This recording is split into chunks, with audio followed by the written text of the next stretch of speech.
the amount of care in her work she was putting, even outside of the teaching. She knew Mm. everyone, and she knew the people who were struggling or familiar issues. And sometimes she brought me and other people to visit at home. Some friends who, for example, were living a very different life from us. For example, they were like shepherd, like they had like these farms, and they were struggling at school. But like he could teach us a lot about sheeps and like the type of things he was doing in nature. So it was like really, really great, even in like creating an environment, a community in the class. As you were going through the education system, how did you find your way? How did you manage to look at your interest and decide what you wanted to Mm. focus on? I never thought of myself as being an educator in a very, very long time. I was, maybe like because of my interest in computers, and I was really loving math. I had one of these, like pretty straightforward kind of like steps in my, education until I came across Scratch.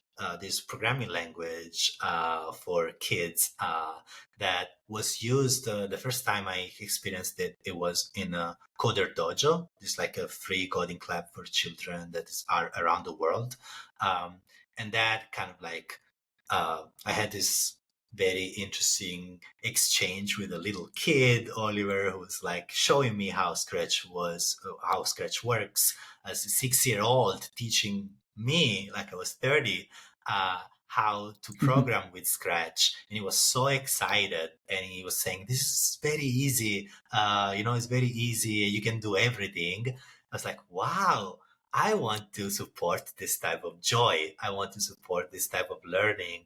And what would be your advice? Because you managed to build like a community, as you mentioned, of educators, creating also those individual connections and friendships. I think one thing that's always in my mind is a reminder of like every individual, every person is a whole person and has like, there's so much about this person than what I'm seeing here, or like the way in which you are facilitating or responding to a person or doing this other thing.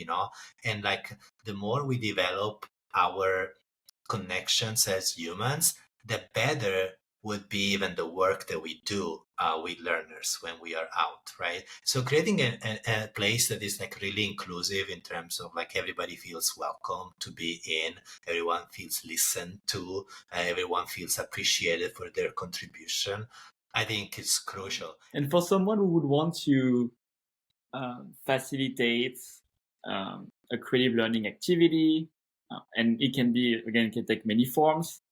What are some ways to create a conducive environment? Like education is about balance. Is Mm. everything is about trade-offs and negotiating tensions between, I want this kid to learn as much as she can, but also I want this kid to have a great experience, right, and to want to learn more. Are these things in contrast? I don't think so. I don't see them in contrast. Sometimes they are presented as in contrast, but like as Mm. designers, as educators, we need to think, how can we have this person learn and be happy to learn at the same time? It takes effort. I love that. I would love to finish on that note. I'm wondering if you have any like additional thoughts or any message you would like to share with anyone listening who can be like an educator, it can be a researcher, it can be someone interested in education in general.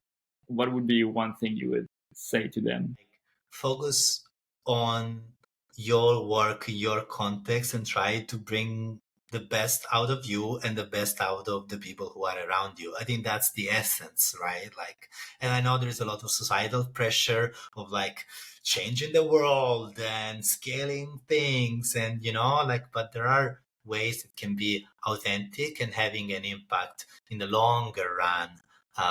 In the Yeah, it's not a sprint. To me, it's a marathon, and it's a marathon that I will probably not see. Actually, I'm sure I'm not gonna see the finish line. I'm gonna pass to everyone around me, and they will do the same. And this is how society and humanity continues to progress.